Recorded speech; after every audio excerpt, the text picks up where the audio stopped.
अध्यात्मवादी दर्शन धेरै हदसम्म यथास्थितिवादी छ।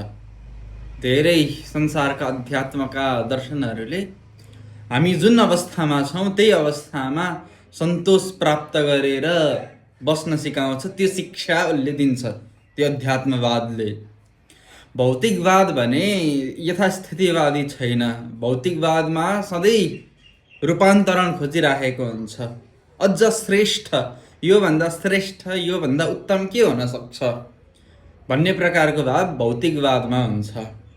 अनि यसरी भौतिकवाद र अध्यात्मवादलाई एउटै तराजुमा राख्ने हो भने भौतिकवादी दर्शन अलिकति भारी पर्न सक्छ।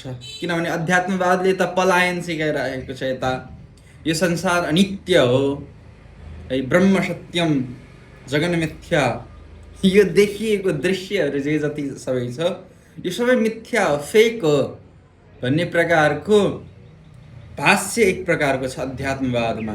तर भौतिकवादले के भन्छ भन्दाखेरि होइन, यो संसार वास्तविक हो, साँच्चीकै छ यो संसार। अनि यो संसारलाई हामी मानवहरूले सामर्थ्य अनुरूपको श्रेष्ठ उत्तम बनाउनुपर्छ, सुख सुविधाहरूको भोग गर्नुपर्छ भन्ने भौतिकवादले दर्शाउँछ। तर भौतिकवादमा पनि केही कमी कमजोरीहरू छन्। त्यसलाई ब्यालेन्समा लाग्नको लागि थोरै अध्यात्मको सहायता यदाकदा चाहिन्छ। अनि त्यहीँबाट आध्यात्मिक भौतिकवादको जन्म हुन जान्छ।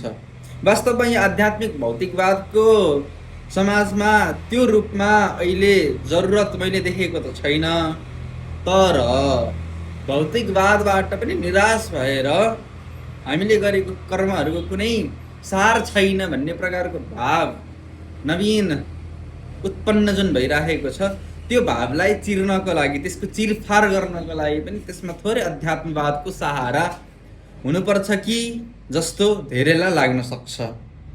अनि त्यहाँबाट आध्यात्मिक भौतिकवादको जन्म हुन्छ भन्ने प्रकारको मेरो मान्यता हो।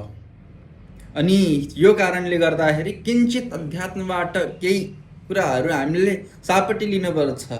पलायन हुने सापट्टि होइन, तर त्यहाँबाट मनन चिन्तनका कुराहरूलाई सापट्टि लिएर भौतिकवादको विकासको लागि हामीले योगदान गर्नुपर्छ भन्ने मेरो मान्यता छ। अनि यहीँबाट यो एउटा नवीनतम दर्शन आध्यात्मिक भौतिकवादको जन्म हुन्छ। है ल, धन्यवाद सबैलाई। जय जय श्री राधे।